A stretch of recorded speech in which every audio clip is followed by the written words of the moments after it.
अब ये सोचो कि सिंधु घाटी सभ्यता का जब पतन हो गया तो क्या हम ये कह सकते हैं कि जो स्थापत्य निर्मित हुआ था सिंधु घाटी सभ्यता में उसका भी पतन हो गया? ऐसा नहीं कह सकते। लेकिन वैदिक सभ्यता में हमने स्थापत्य के बारे में चर्चा क्यों नहीं की है? क्योंकि वैदिक सभ्यता एक ग्रामीण सभ्यता है। इसमें जो भी स्थापत्य हुआ होगा हमें नहीं पता। यदि हुआ होगा तो या तो वो मिट्टी से बना होगा या लकड़ी से। क्या वो मिट्टी और लकड़ी आज हमें विद्यमान पाई गई? तो जब हमें स्थापत्य के साक्ष्य नहीं दिखाई दिए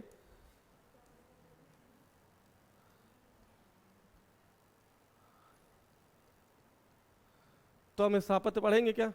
नहीं पढ़ेंगे। महाजनपद काल में, महाजनपद काल वैदिक सभ्यता का ही अग्रगामी चरण है। वो भी ग्रामीण सभ्यता और महाजनपद भी ग्रामीण सभ्यता। ऐसे में स्थापत्य की चर्चा हम ना ही वैदिक सभ्यता में करेंगे और ना ही महाजनपद काल में। अब महाजनपद काल के बाद महाजनपद काल, जब हमने ये प्राचीन भारत में पढ़ा था तो कितने महाजनपद थे? 16। इन 16 महाजनपद की दौड़ में कौन सा महाजनपद आगे निकला? मगध। और यही मगध से पहली बार एक अखिल भारतीय साम्राज्य की स्थापना हुई। क्या ये याद कर पाए?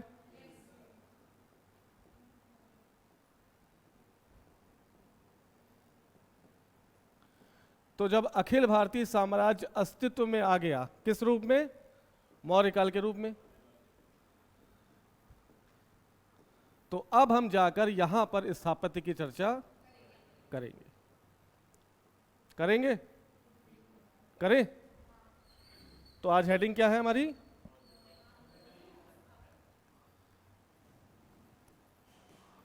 मौर्यकालीन स्थापत्य।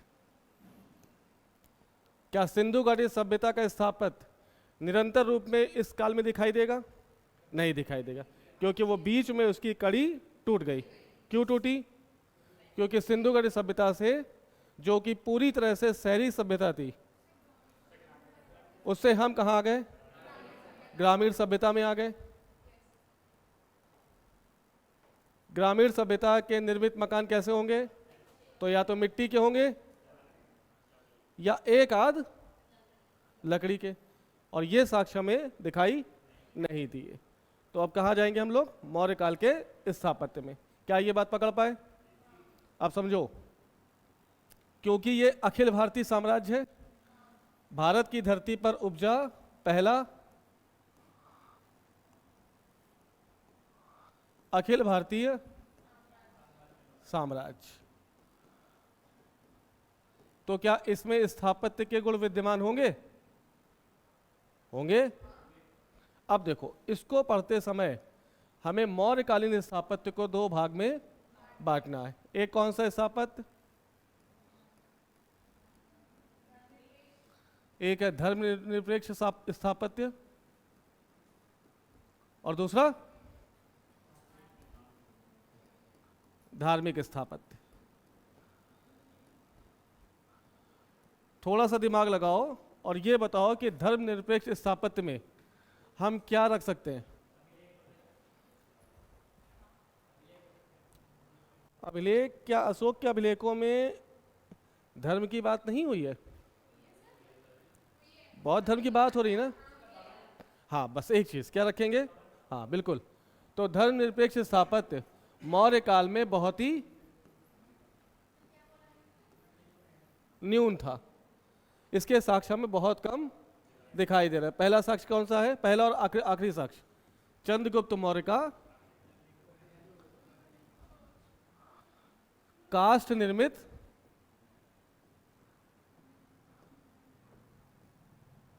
महल। ठीक है, इसके भी कोई भी पुरातात्विक साक्ष्य हमें प्राप्त नहीं हुए हैं।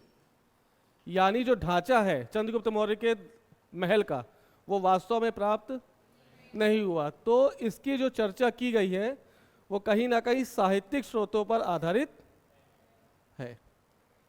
तो ये बताओ ऐसा कौन सा इतिहासकार है या विदेशी राजदूत है जिसने चंद्रगुप्त मौर्य के महल की चर्चा की?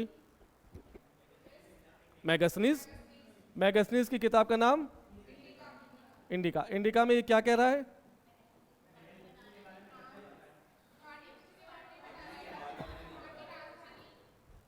नहीं नहीं, महल के बारे में क्या कहा? पाटलिपुत्र के बारे में चर्चा की है। हाँ, कि चंद्रगुप्त मौर्य का जो महल है वो किसी मानव कृति की देन नहीं है, या तो ये देवताओं द्वारा निर्मित है या असुरों द्वारा निर्मित है। मेरी बात समझे? क्या कह रहा है ये? जिन्न। बहुत सही। हाँ, तो जिन्न द्वारा निर्मित है, लेकिन ये मानव कृति कतई नहीं है। ठीक है, इसके बारे में चर्चा हम ज़्यादा नहीं करेंगे क्योंकि हमें इसके पुरातात्विक साक्ष्य प्राप्त नहीं हुए। साहित्यिक स्रोत पे के आधार पर यह बताया गया कि चंद्रगुप्त मौर्य का महल लकड़ी से बना हुआ था। ठीक है, तो हमारा सारा ध्यान किधर होगा? धार्मिक स्थापत्य। किस काल का? इस धार्मिक स्थापत्य के तहत हमें पढ़ना क्या क्या है? तो पहली चीज स्तंभ, दूसरा स्तूप, तीसरा चैत्य, विहार, गुफा, झील। अरे अभिलेख क्या होता है यार? क्या अभिलेख है? अभिलेख क्या? अभिलेख किसे कहते हैं? स्तंभ में ही आ जाएगा यार, वो इसी में तो सब कुछ आ जाएगा, चाहे वृहत शिलालेख हो,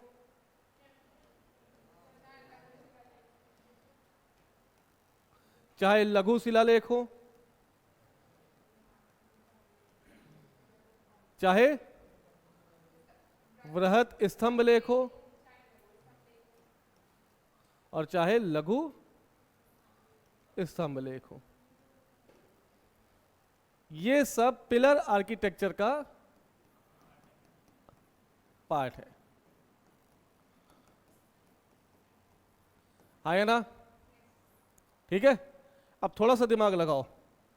अगर हम झील की बात करें तो मौर्य काल में कौन सी झील का निर्माण हुआ? सुदर्शन झील। झील भी तो स्थापत्य का अंग है। झील को तोड़ा गया होगा, मरोड़ा गया होगा, बनाया गया होगा। हा? झील धार्मिक यार उद्देश्य तो वही है ना, लोक कल्याणकारी उद्देश्य हो सकता है। देखो चंद्रगुप्त मौर्य का झील बनवाना उसके लोक कल्याणकारी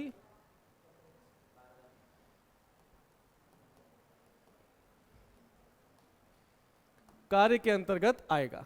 आएगा कि नहीं आएगा? ठीक है, कहां बनी?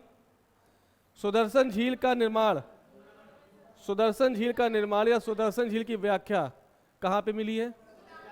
तो आप कहेंगे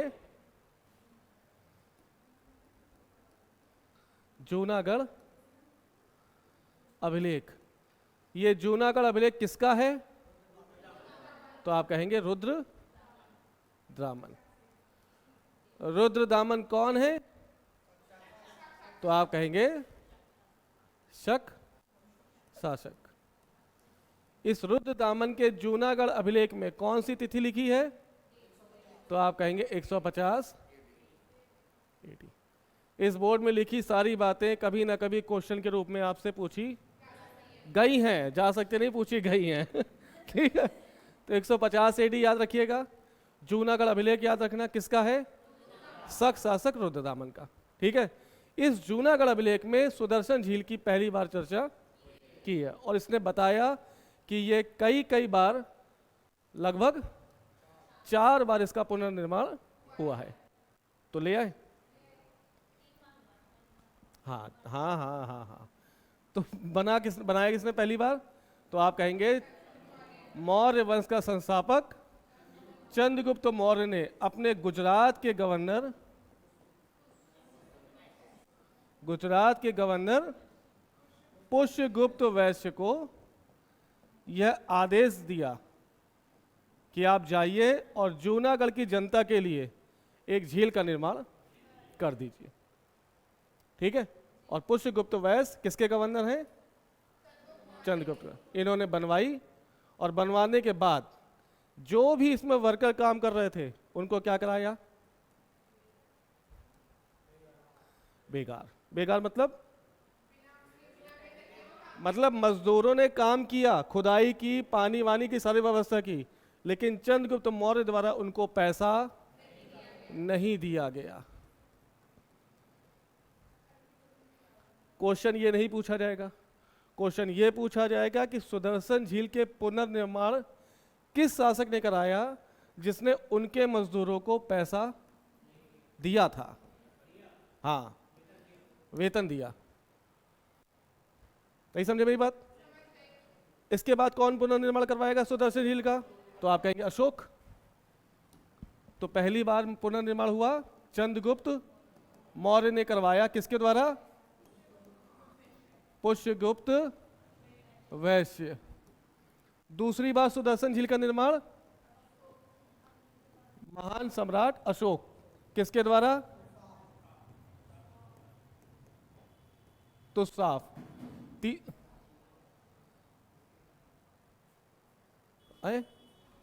ये क्या हुआ? ये वाइब्रेशन था, ऐसा वाइब्रेशन। तीसरा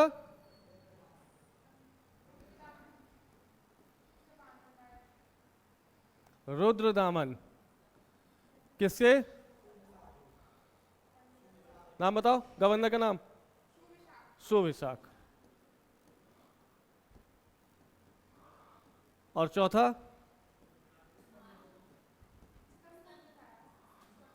स्कंद गुप्त। स्कंद गुप्त कौन है? गुप्त वंश का शासक है ना। ये किसके सहायता से बनवा रहा है? चक्रपालित और पालदत्त। ये राजा और ये उसका गवर्नर। ये राजा और ये इसका, ये राजा और ये इसका गवर्नर, और ये राजा और इसका गवर्नर कौन? तो ये गवर्नर है और ये डेप्यूटी गवर्नर है। चक्रपालित का लड़का ही पर्णदत्त है। क्या ये याद कर पाए? अब ये क्वेश्चन का जवाब दो, इनमें से किस शासक ने सुदर्शन झील के निर्माण कराने के बाद वर्कर्स को पैसा दिया? हाँ, ऑप्शन क्या आएगा? इसी ने इसको पैसा दिया था पहली बार। मतलब चारों बार के निर्माण में, सुदर्शन झील के निर्माण में इस रुद्रदामन ने वर्कर्स को बेगार नहीं करवाया था। क्या नहीं कराया था? बेगार नहीं करवाया था, यानी उनको न्यूनतम वेतनमान प्राप्त हुआ था। बात समझ गए? पक्का? अब दिमाग लगाओ थोड़ा सा। अब हम ले आ रहे हैं क्या? मौर्य काल का, मौर्यकालीन स्थापत्य। झील पता चल गई? क्या ले आए अब? यानी अब हम किसकी बात करेंगे? पिलर्स की। तो क्या अशोक द्वारा निर्मित सभी स्तंभलेख या शिलालेख क्या उसके दिमाग की उपज है या पिलर्स बनवाने की परंपरा उसने कहीं से अडॉप्ट की है? बताओ कौन? क्या अडॉप्ट की थी? किससे की थी?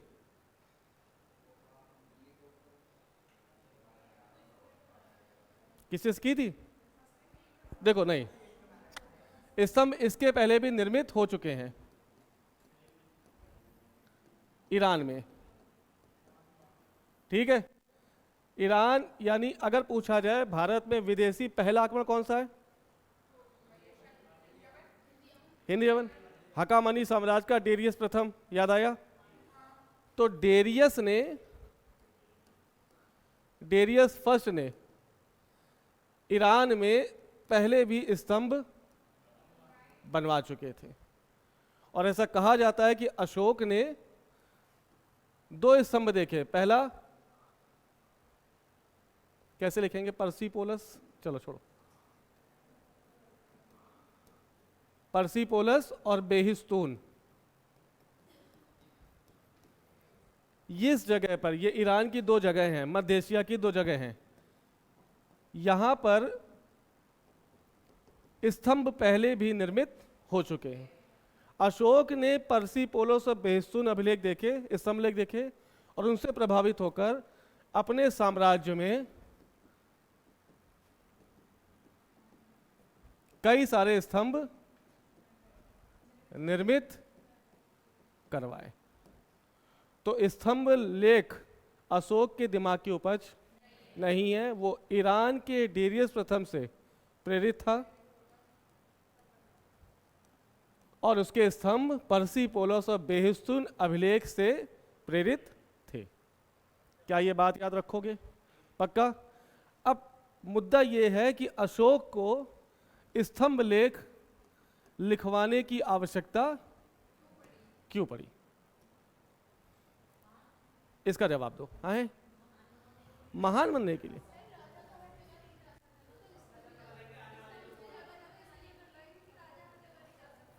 हाँ, और हाँ हाँ,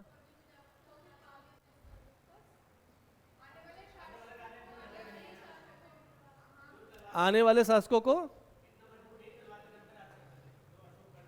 तो अभिलेख क्यों खुदवाएगा वो? दिमाग लगाओ, आप बताओ। अशोक ने स्तंभ लेख क्यों बनवाए, क्यों खुदवाए? कोई तो वजह होगी।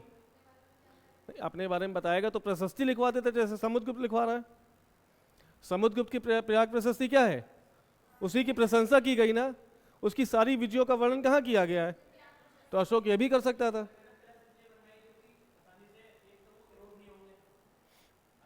क्या नहीं होगा?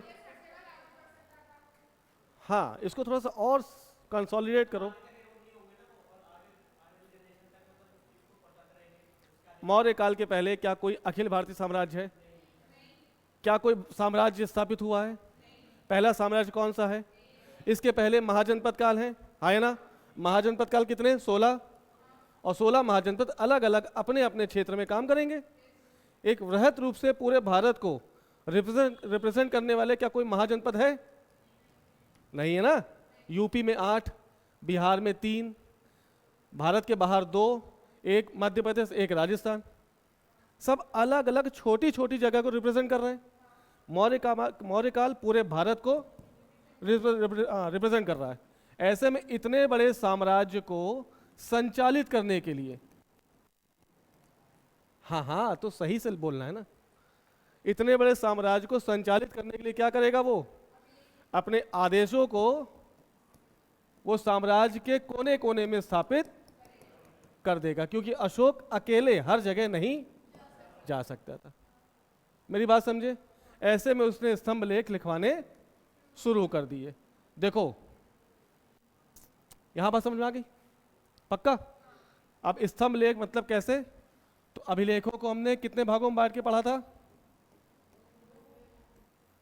एक है शिलालेख, दूसरे हैं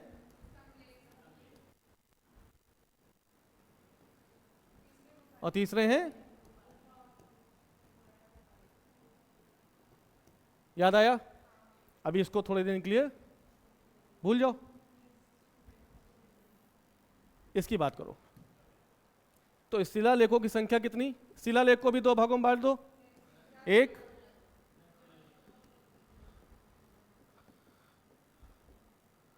मेजर और रॉक एडिक्ट्स, और दूसरा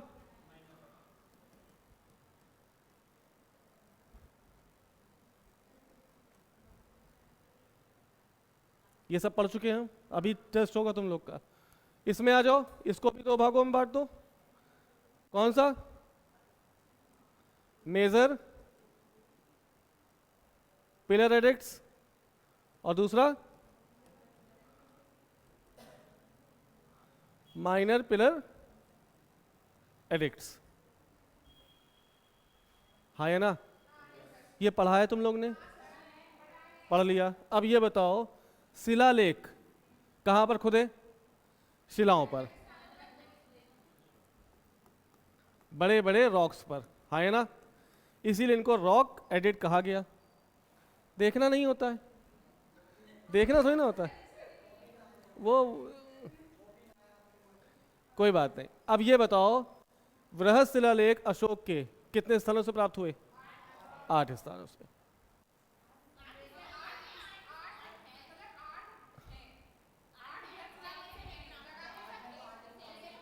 तो 8 है तो 8 ही स्थानों से मिलेंगे यार।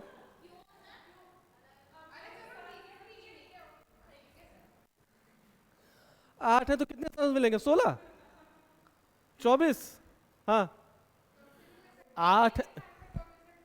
अरे चुप हो जाओ। 8 और मेजर रॉक एडिक्ट्स हैं वो 8 स्थानों से पाए गए। इसमें कितनी बातें लिखी गई हैं? 14 बातें। और ये 14 हैं आदेश, किसके? जो अशोक ने अपनी जनता को दिए। पहले आदेश में क्या कहा? पशु वध पर रोक। दूसरे आदेश में क्या कहा? चोल, चेर, पांड्य, केरलपुत्र, सतीपुत्र अलग रहेंगे। तीसरे शिलालेख में क्या कहा? रज्जु का प्रादेशिकों की नियुक्ति। चौथे शिलालेख में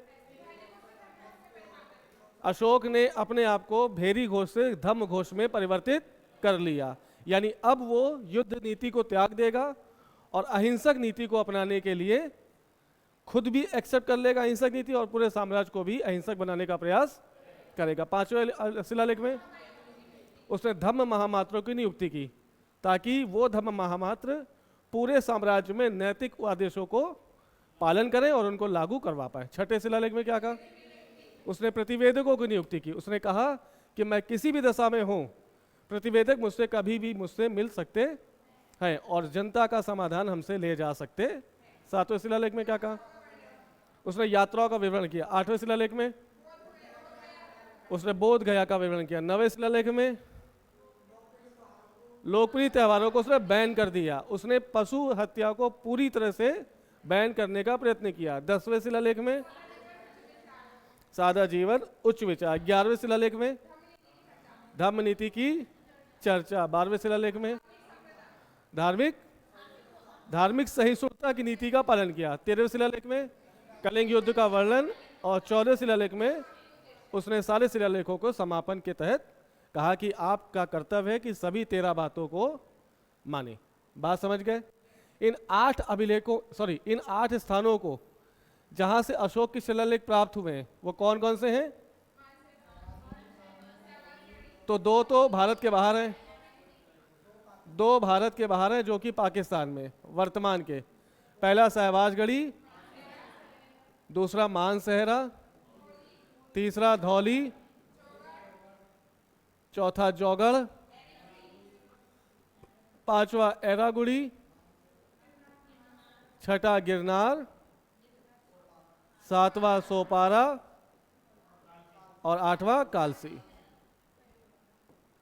ये 8 शिलालेख अशोक के विभिन्न स्थानों से प्राप्त। 2 कहां पर हैं? पाकिस्तान, ये 2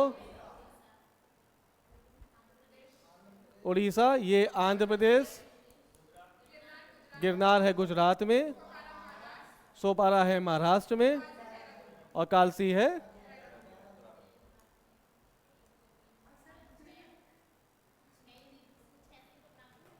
देहरादून। कहाँ 6 से प्राप्त हुए?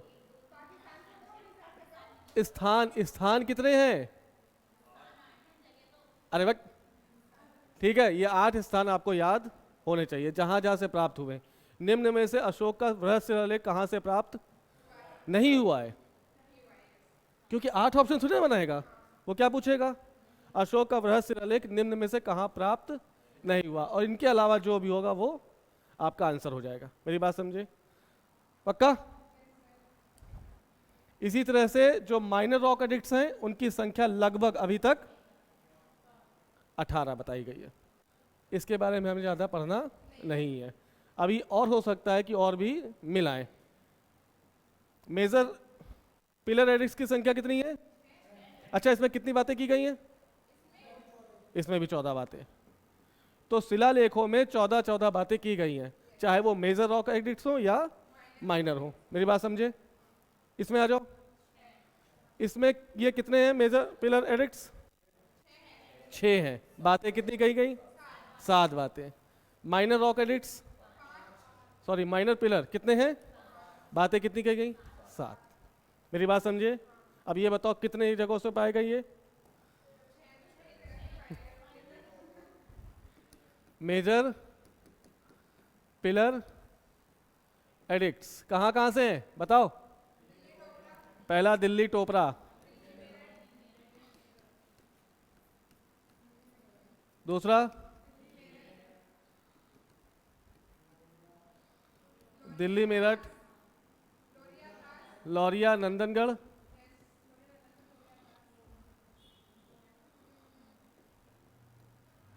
लौरिया नंदनगढ़, चौथा लौरिया अरराज, पांचवा रामपुरवा, और चौथा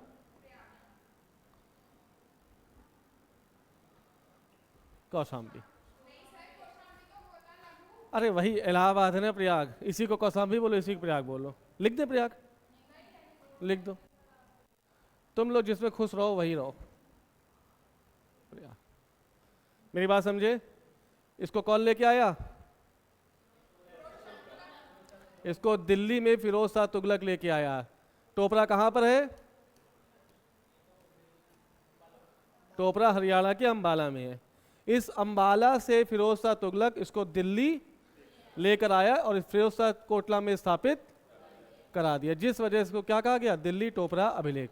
इसी तरह से मेरठ से भी फिरोज शाह तुगलक लेके आया था। याद आया, ये सब याद हो पा रहे हैं। आखिरी में माइनर पिलर एडिक्ट्स कितने हैं, 5। क्या क्या बातें, 5 बातें। कहाँ कहाँ से पाए गए, 5 नहीं 7 बातें। सांची, सारनाथ का स्तूप, स्तंभ, रोमन नदी, निगाली सागर, कौशाम्बी और रोमन नदी। यानी कितनी जगह से, 5 जगह से। कहाँ कहाँ से, पहला रोमन नदी, दूसरा सांची, सारनाथ स्तंभ, कौशाम्बी और निगाली सागर। निम्न में से कौन सा माइनर पिलर एडिक्ट्स नेपाल की तराई में स्थित है, निगाली सागर कहाँ है, निगाली सागर का, ये भी नेपाल में, ये दोनों नेपाल में, ठीक है ना, पक्का। और मेजर में बताओ कौन कौन से मेजर पिलर एडिक्ट्स, कौन कौन से, जो 6 हैं। अभी बता दिए, अच्छा ओके, हाँ बता तो दिए, ओके ठीक है, ठीक ये है ना, हाँ ओके। अब ये बताओ अशोक का जो साम्राज्य है वो कहाँ से कहाँ तक फैला हुआ है, क्या जम्मू कश्मीर में है, जम्मू कश्मीर। याद रखना श्रीनगर की स्थापना किसने की है, अशोक ने। तो ये बात पता चल रही है कि मौर्य काल का जो साम्राज्य है वो ऊपर जम्मू कश्मीर तक है, नीचे कर्नाटक, इधर कलिंग, और यहां पर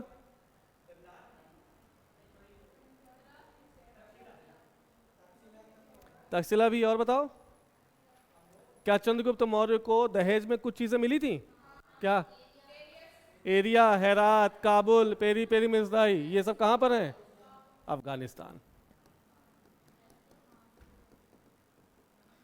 और इतने बड़े साम्राज्य को, क्योंकि मौर्य काल एक केंद्रीकृत साम्राज्य था, इतने बड़े साम्राज्य को सुचारू रूप से संचालित करने के लिए उसने क्या करवाए, स्तंभ लिखवाए। क्या मेरी बात समझ पाए, ये बातें थी स्तंभ की। अब इसकी संरचना की चर्चा करेंगे। क्या है स्तंभ, है ना, पूछा जाता है हमेशा। स्ट्रक्चर किसका, स्तंभों का। संरचना मतलब उसकी बनावट। तो कैसे है, देखो कोशिश कर रहे हैं आपको समझ में आ जाए। ये है पिलर, ठीक है, अभी चलते रहना। पिलर के ऊपर उल्टे कमल की आकृति है। हाँ, सीधा बन रहा है।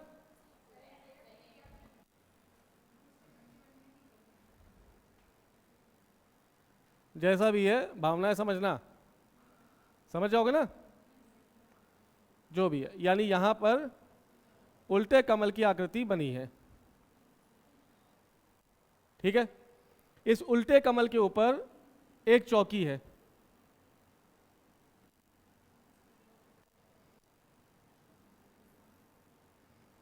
ये क्या है? चौकी। चौकी के ऊपर पशु आकृति है। ठीक है, और पशु आकृति के ऊपर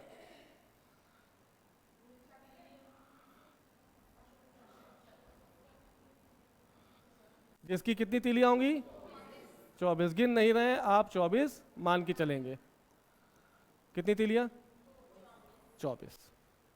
ये है उसका स्ट्रक्चर।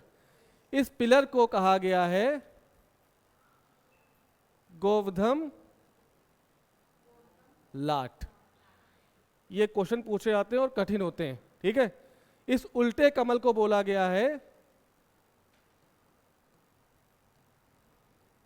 अधोमुखी कमल। पशु की आकृति में आपको शेर भी मिल जाएगा, हाथी भी मिल जाएगा और बैल भी मिल जाएंगे। हाँ, अलग अलग स्तंभ में अलग अलग पशु हैं। जैसे रामपुर का जो मिला है ना, रामपुरवा, उसमें बैल की आकृति है। सारनाथ और सांची में शेर की आकृति है। पहले इसको समझो कि हम क्या कहना चाह रहे हैं। इस पिलर को क्या कहा गया? ये चुनार के लाल बलुआ पत्थर से निर्मित है।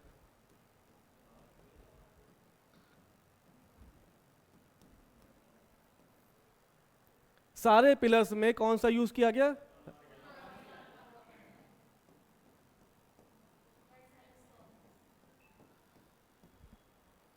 कंफ्यूज करेगा, स्टेटमेंट रहेगा कि स्तंभ मरकाना के संगमरमर से निर्मित है। गलत है। सभी स्तंभ किससे बने हैं? चुनार के लाल बलुआ पत्थर से। एकाश्मक है। क्या है? एकाश्मक का मतलब यानी इसमें कहीं भी टूट फूट नहीं है। पूरा एक पत्थर को तराशा गया और तराश कर खड़ा कर दिया। हाँ जी, 30 से 50 फीट की ऊंचाई। इसकी ऊंचाई है 30 से 50 फीट। एक पत्थर, इसमें कोई भी टूट फूट नहीं है। दो पत्थरों को जोड़ने का कहीं भी काम नहीं है। याद रखोगे। कमल, कमल के ऊपर चौकी, चौकी के ऊपर पशुओं की आकृति और पशुओं के ऊपर अशोक। अभी इसकी भी चर्चा करेंगे कि क्या क्या ये चीजें दिखा रही हैं। ये जो चौकी है इसमें भी 4 जानवर के पशु आकृति है और 4 पशु हैं और 4 क्या हैं? चक्र हैं। जब तक इसको सही से समझोगे नहीं तब तक आप संरचना पर क्वेश्चन नहीं कर पाएंगे। और संरचना पर क्वेश्चन आता है आर्ट एंड कल्चर से, वो पूछ लेगा मौर्यकालीन स्तंभ कला की स्थापत्य की चर्चा करते हुए इसकी संरचना को बताएं। कितने शब्दों में? 150 या 250। तो जब तक तुम्हें डीप नॉलेज नहीं होगा तब तक आप नहीं कर पाएंगे। ये चीज़ समझ में आ गई। अब इसको एक बार, ताकि आप लंबे समय तक उसको विजुअल कर पाए। देखो कैसे। नेट खोल दो जरा, एक मिनट।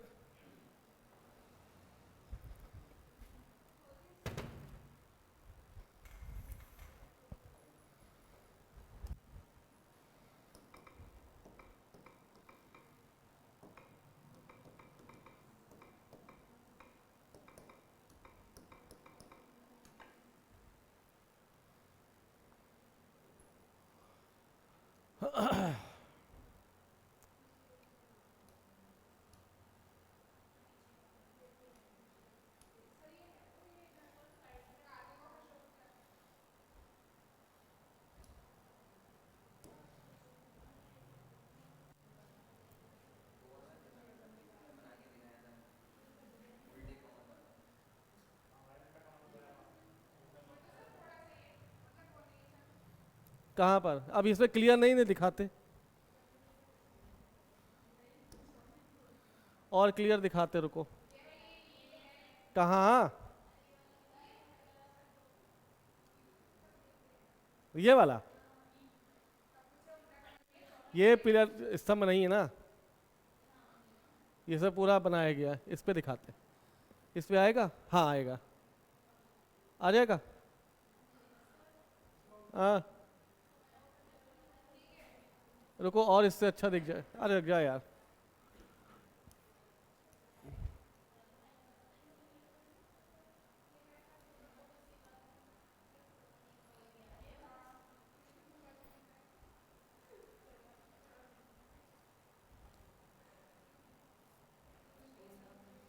अरे बहुत बोल रहे हो तुम लोग यार। ये अगर ये खोलेंगे तो दिखेगा तुम लोग को यहाँ पे कौन सी आकृति बनी है? तो फिर असेरी दिख रहा है। तुम लोग को सही बताने वाले तो तुम।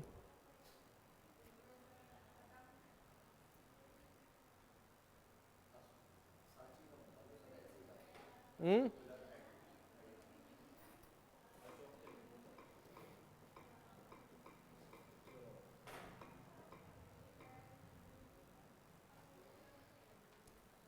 ये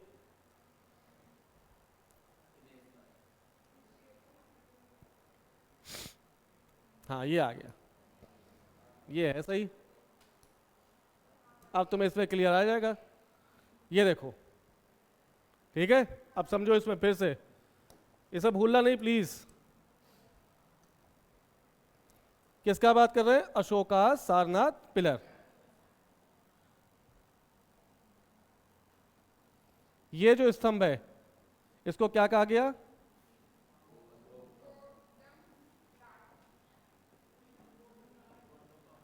याद रखोगे? इसके ऊपर ये इन्वर्टेड लोटस बेल यानी अधोमुखी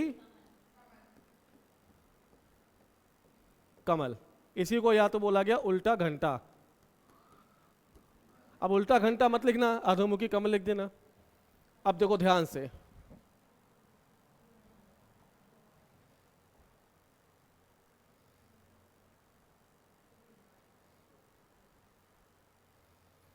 क्या आप दिखाई दे रहा है ये चीज? कमल के कमल दिख रहा है? देखो एक ये धर्म चक्र है, ये किसका प्रतीक अभी बताएंगे। ये किसकी बात कर रहा है? धर्म चक्र। देखो एक ये दिख रहा है, ठीक है। जैसे ये दिख रहा है उसके जस्ट पीछे भी एक और चक्र होगा, एक इधर चक्र होगा और एक इधर चक्र, यानी 4 चक्रों से निर्मित इसका वो है क्या? चौकी। ये क्या जानवर दिख रहा है? एक जानवर ये, एक जानवर इसके जस्ट पीछे, एक जानवर ये, एक जानवर इसके जस्ट पीछे, ठीक है। ये क्या है? तो ये बैल है, बैल के जस्ट पीछे शेर है, ये घोड़ा है अश्व, और अश्व के जस्ट पीछे हाथी है।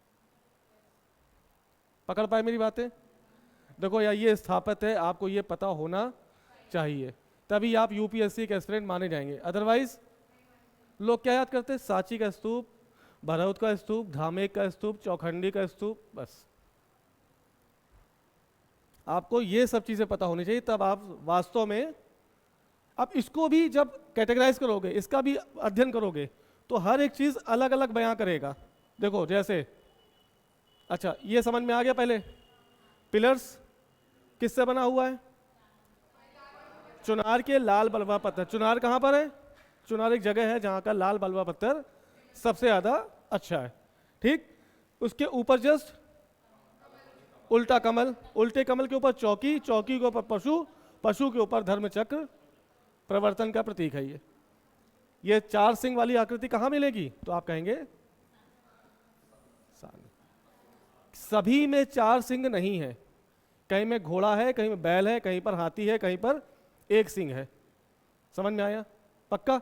अभी पता है इसकी तुलना भी कराएंगे किससे? अशोक ने पिलर्स किससे प्रेरित होकर करवाए? तो क्या वो ईरानी पिलर्स की पूरी कॉपी है कि बिल्कुल अलग है? तो वो अंतर भी थोड़ा नहीं बहुत अलग है, तो वो अंतर दिखाएंगे कि क्या क्या अंतर है। पहले इसको समझ लो सही से, आ गया समझ में? अब एक चीज बताओ, जब इसको भी गहनता से अध्ययन करोगे तो ये चक्र जो है वो किसका प्रतीक है? अच्छा शेर को देखो, पहले शेर देखो, शेर कैसा है? शांत है ना। शेर है पीसफुल, शांति का नहीं है। शेर कैसा व्यक्ति, कैसा जानवर होता है? शक्तिशाली। शेर शक्तिशाली होने के बावजूद भी शांत है। राजा को कैसा होना चाहिए? शांत। राजा ने, हाँ किसमें मुंह बंद है? अब वहां से जाके देखोगे तो शायद हो सकता है वो दाड़ रहा हो, है ना। शक्तिशाली होने के बावजूद भी अपनी शक्तियों को क्या करना है? कंट्रोल रखना है और काम रहना है। कल को आईपीएस बन जाओगे तो पिस्टल देगी सरकार, जब चाहो किसी के ऊपर चला दोगे क्या? तो पावर का मिसयूज होगा। आप शेर जैसे बनिए, शक्तिशाली होने के बावजूद भी शांत। अशोक कैसा है? अशोक ने शक्तिशाली मतलब शक्तियों को इकट्ठा करने के बाद भी अपने आप को क्या रखा? शांत रखा। मेरी बात समझे। ये देखो क्या है, कितने हैं? 4। 4 चक्र 4 आर्य सत्य को इंगित कर रहा है। 4 आर्य सत्य। कौन से आर्य सत्य?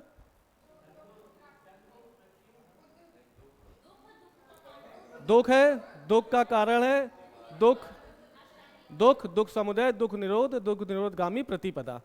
इस संसार में दुख है, दुख का कारण है, कारण को खत्म करने का प्रयास करो, आप मोक्ष प्राप्त कर लेंगे। ये 4 चक्र 4 आर्य सत्य को इंगित कर रहे हैं। 24 तिलियां 24 पहर को संबंधित कर रही हैं। शक्तिशाली होने के बावजूद भी समय किसके ऊपर हावी है? समय परिवर्तित, तो राजा की शक्तियां भी कम हो सकती। और राजा को यह बात हमेशा याद कि वो राजा है, राजा से परिस्थितियों को वश में कर किया जा सकता है ना। नहीं समझे मेरी बातें? और सोचो, ये जो आकृतियां हैं ये बुद्ध के जन्म से संबंधित है। जब बुद्ध गर्भ में आए तो ये गर्भ का चिन्ह हाथी के द्वारा दिखाया गया, तो हाथी भी है। जब बुद्ध ने गृह त्याग किया तो घोड़े का चिन्ह है। जब बुद्ध राजा बने तो सिंह, और जब बुद्ध ने सब कुछ त्याग दिया, जब उनका निर्माण हुआ तो वो बैल। मेरी बात समझे। तो ये 4 जानवर, 4 पशु बुद्ध के 4 क्या बोलते हैं, हाँ बुद्ध के 4 फेस के बारे में बता रहे हैं। ये 4 चक्र बुद्ध के 4 आर्य सत्य के बारे में बता रहे हैं। ये सिंह के पावरफुल होने का संकेत है। पावरफुल होने के बाद भी ये शांत है। राजा को भी कैसा होना चाहिए? और शक्तिशाली होने के बावजूद भी ये किसके द्वारा गवर्न हो रहा है? समय। अगर समय बलवान तो राजा बलवान, समय कमजोर तो राजा कमजोर। उसके पिलर्स चीख चीख के उसके साम्राज्य की विशेषताएं बता रहे हैं। समझ गए? ऐसे ही आपको एक पिलर बनाना पड़ेगा। अगर ये मेंस में टॉपिक पूछा गया तो जो पिलर हमने बनाए वो बनाओ, उसके हर एक पार्ट की चर्चा कब याद कर पाओगे, कब लिख पाओगे? जब तुम लोग को याद होगा या पता होगा। समझ गए? पक्का? ये चित्र चाहो तो आप बना लो, देख लेना और देख के ये चित्र बना लेना। कौन सा? ये वाला। ये ज़्यादा इजी है ना, क्योंकि यही बनेगा। बस ये पशु लिख देना, पर वो मान जाएंगे कि हाँ उसको पता है कि पशु है ऊपर, पशु के ऊपर चक्र। सबको अलग अलग करके आप बना लीजिए। एकाश्म पत्थर में निर्मित है, ये इंपॉर्टेंट है। ठीक है। अब क्योंकि अशोक के स्तंभ कहीं ना कहीं ईरानी परंपरा से प्रेरित हैं, तो क्या ये अशोक ने कॉपी की है या कुछ परिवर्तन किए हैं? तो परिवर्तन क्या है देखो। समझ गए? खींच लो, फोटो खींचो भाई। ठीक है। अब देखो तो तुलना करो किसके बीच?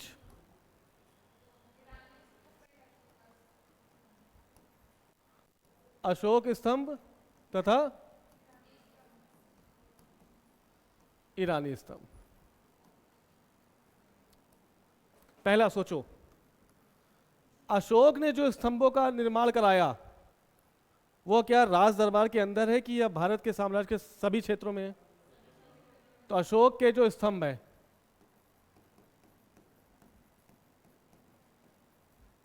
खुले आसमान के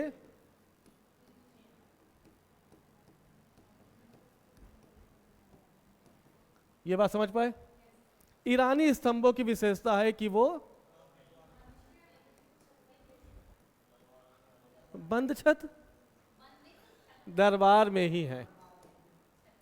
ईरानी जो दरबार है उसके बाहर कोई भी ईरानी स्तंभ पाया नहीं गया। अशोक के स्तंभ उसके पूरे साम्राज्य में फैले हुए। पहला अंतर समझ गए? दूसरा, इस ईरानी स्तंभ में पशुओं के साथ साथ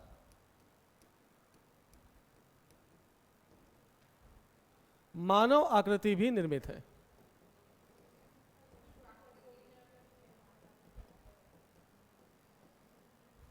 क्या है? ईरानी स्तंभों में जानवरों के साथ साथ मानव आकृति भी, जबकि अशोक के स्तंभ में केवल पशु आकृति है, मानव आकृति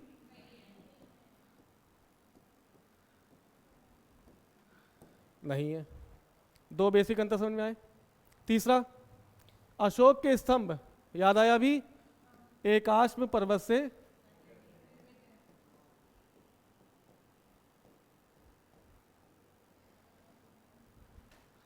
जबकि ईरानी स्तंभ हाँ एकाश्म पर्वत में निर्मित नहीं है, बल्कि इनको पत्थरों को तोड़कर पत्थरों को जोड़कर इतना बड़ा बनाया गया। समझ गए? और क्या हो सकता अंतर? हाँ, अशोक के स्तंभ राजाज्ञा के साथ साथ यानी मतलब राजा के आदेशों के साथ साथ नैतिक नियमों की भी चर्चा करते हैं।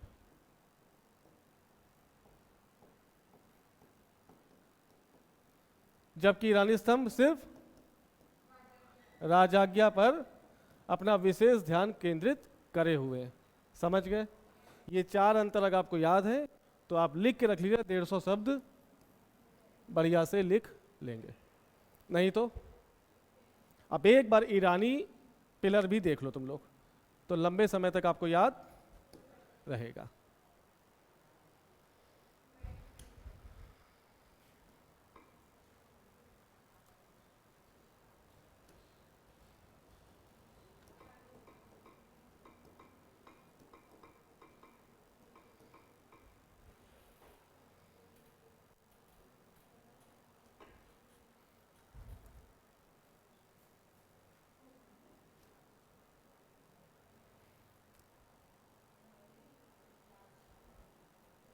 देखो दरबार में ही सारे हैं पिलर्स।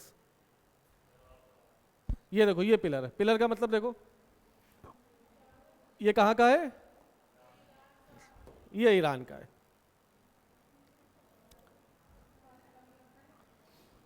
क्वालिटी मंत्र देखो, अशोक का स्तंभ देखो कैसा है, इनका देखो। अगर कॉपी होती तो पूरी कॉपी ना होती। ये देखो इनके क्या है,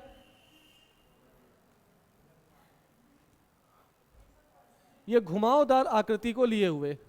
ये सब लिखना पड़ेगा तुम लोग को।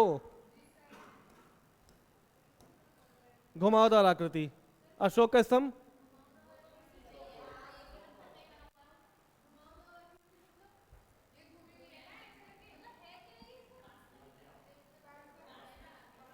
हाँ पास्ता है, डिजाइन है यार, और क्या है। पहला। दूसरा देखो वो कैसे पत्थर है, एकाश्म। ये देखो बीच में जोड़ है, ये जोड़े गए हैं चारों तरफ से एक पत्थर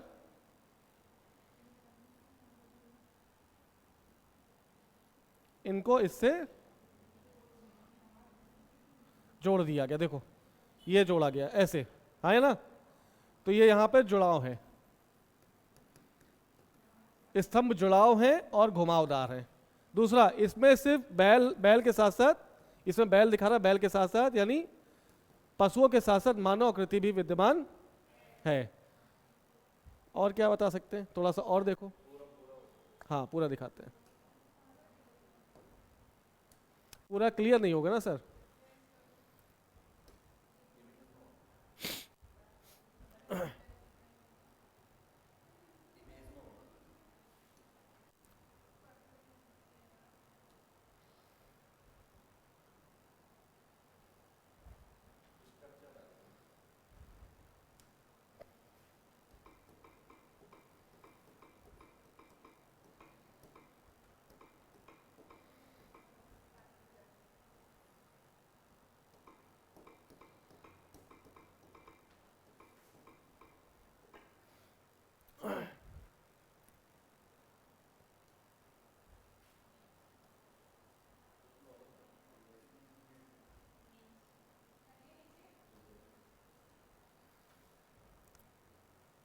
एक ही दिखा रहा, वही दिखा रहा बार बार घूम के।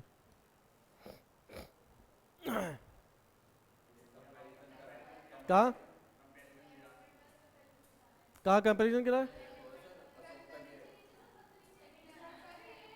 हमको दिखता का ही नहीं। अच्छा ये ओके यार, दिखता नहीं, वैसे भी आंखें कमजोर है। ठीक है,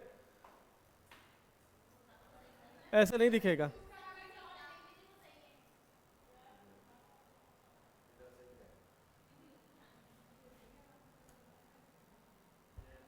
ये वाला, अच्छा ये वाला, हाँ ठीक।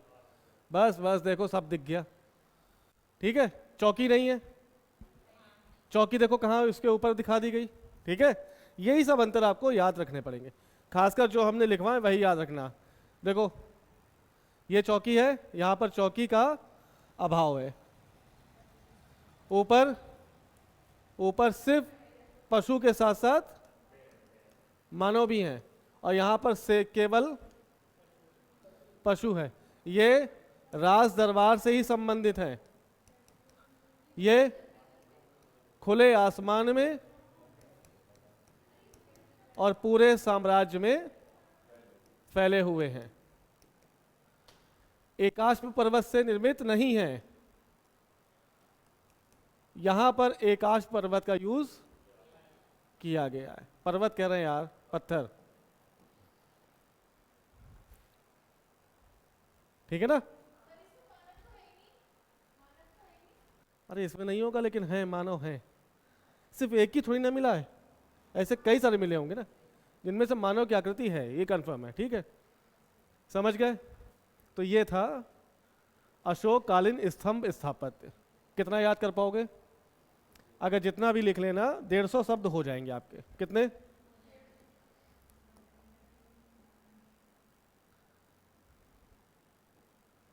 डेढ़ सौ शब्द से 250 शब्द आपके लिए सफिशियंट है। ऐसे ही पूछा जाएगा, कल को पूछा जाएगा स्तूप, अशोक के स्तूप, तो क्या अशोक के काल में पहली बार स्तूप बने?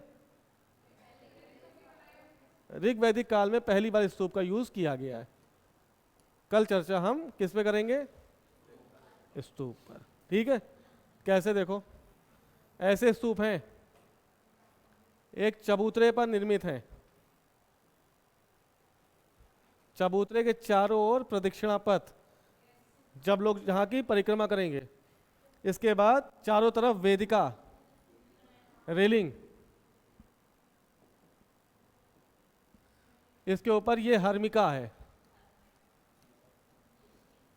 हर्मिका के ऊपर एक डंडा है जिसको यष्टि कहा गया है। यष्टि के ऊपर 3 लाइनें, ये छत्रक है। कल ये संरचना हम लोग पढ़ेंगे, तब जाकर स्थापत्य आपको समझ में आएगा। ठीक है, चलो मिले कल, चलो बाय।